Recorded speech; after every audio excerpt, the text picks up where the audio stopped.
Artificial intelligence is increasingly reshaping political campaigns across the globe, offering political parties new ways to engage with voters, analyse public sentiment and communicate more effectively. But as AI becomes more influential in elections, concerns around misinformation and the ethical use of AI are raising important questions about how to protect the integrity of democracy. So joining us virtually to unpack this is an expert on AI business integration, Phil Pelucha. I hope I got that right, Phil. It is Pelucha, right? Thank you very much indeed. Thank you for joining us here on the program. Right. All right, wonderful. Yeah, thank you so much. Thank you. Phil, I've always struggled, with AI. I'm one of those very old-fashioned individuals, but it really is a good tool. And how are we seeing it become important, particularly in political campaigns? How is it changing the way that political parties are trying to woo or even communicate with the voters? It's a great question. Look, and we've been through this before, haven't we? When we went from print to digital and then to search and then with targeted paid advertising. Every wave of technology has changed how both businesses and politics communicate. And AI is simply the next wave of that. There was a phrase I was taught many years ago in marketing, which is, it doesn't matter how good you say you are, it's how good Google says you are. Right. And now I would revise that and say, it doesn't matter how good you say you are, it's how good AI says you are. So used correctly, it means that we can now put the right information in the hands of people at the right time, looking at your previous news stories and some of the feedback from those communities. Some of that has been missed by head office in these political campaigns, but with the use of AI, we can be obtaining that information in real time. So the question isn't whether or not AI gets used, it's whether it's used transparently, and that's what I'd want people looking out for. Yeah, and I mean, as great as the tool is, there's also, the threat of the spread of misinformation and disinformation. As great as the tools are, there is that threat. How do, especially during times like elections, and the threat to democracy with the spread of, misinformation about anything. And we tend to see a lot of that happen as you head towards an election, as, bots try to peddle certain types of information.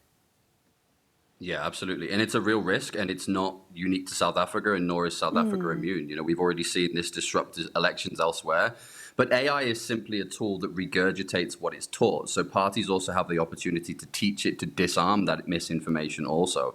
But the problem is that bad actors also have the opportunity to do the opposite. So imagine a fake video of a candidate saying something inflammatory comes out 48 hours before a vote when there's no time to debunk it. That is one of the real dangers of AI. But that problem will not be solved by one player alone. That is an industry-wide problem. Electoral bodies will need to act fast in order to make sure that there is credible information and rapid response channels going out there.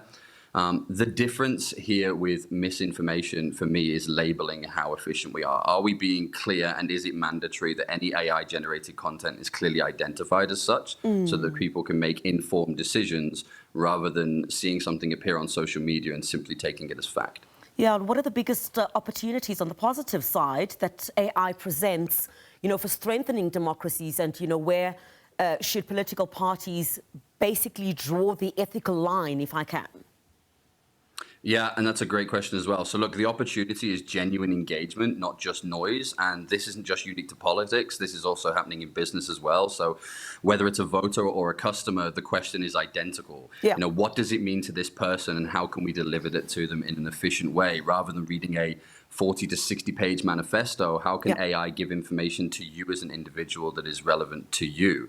And putting actual policies in front of voters rather than just case notes and talking points. But the ethical line for me is simple but also powerful. AI is the force multiplier behind the strategy. It should never be the strategy itself. So it is a campaign tool, but should never be used to replace judgment or leadership. The moment that AI is making the decision for you, whether you are the campaigner or you are the voter, something has gone desperately wrong. Is AI helping you research what you need to do and understand, or is AI making the decision for you? Because those are two completely different policies. Yeah.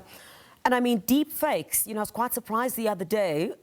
We'd seen some videos of some of our colleagues purportedly selling some products online, and if you speak to them, they'll tell you that they're not selling those products, but it looks so real. So, these deepfakes are, there's a growing concern about these deepfakes, especially during election periods. I mean, how can governments, electoral bodies, and even, political parties work together to minimize some of these risks? I think there has to be a consensus, and I don't think it can be something that people opt into. It has to be something that is compulsory. So a lot of this for me will come down to regulatory data management and data governance, whether that is labeling your content as AI generated, whether that is having the mechanism to do exactly what you've just said. It's to report on things and to remove misinformation. Again, I don't think this is a problem that's unique to AI, that we've also seen this across the social media area. There was a lot of conversations about what happened as a cautionary tale with Cambridge Analytica, both with the elections in the UK and in the US several years ago.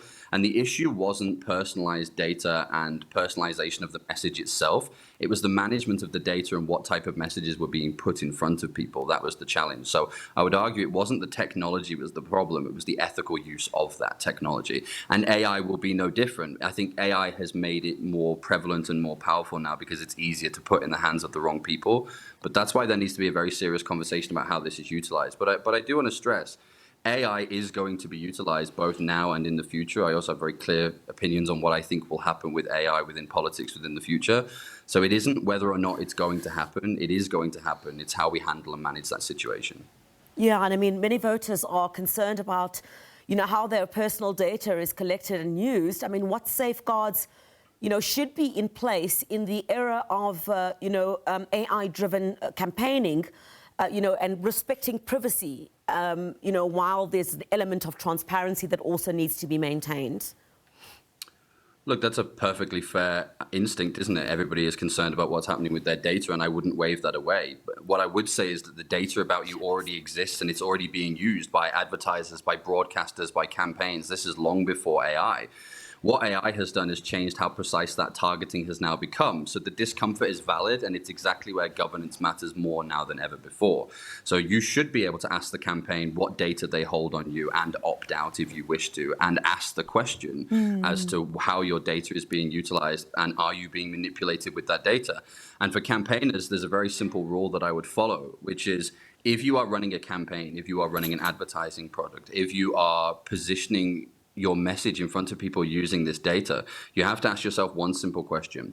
If the voter knew how you'd obtained that data and how you were using it, would it make them feel misled? And if the answer is yes, then you simply cannot do it.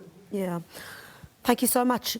A really great conversation, especially as, South Africa heads to the local government elections. I think much of what we've spoken about we'll really see play out as we head towards the election, concerns about AI and how all of that, that is used for the spread of misinformation and disinformation. But of course, there are positive aspects to it, how political parties can use that for campaigning as well.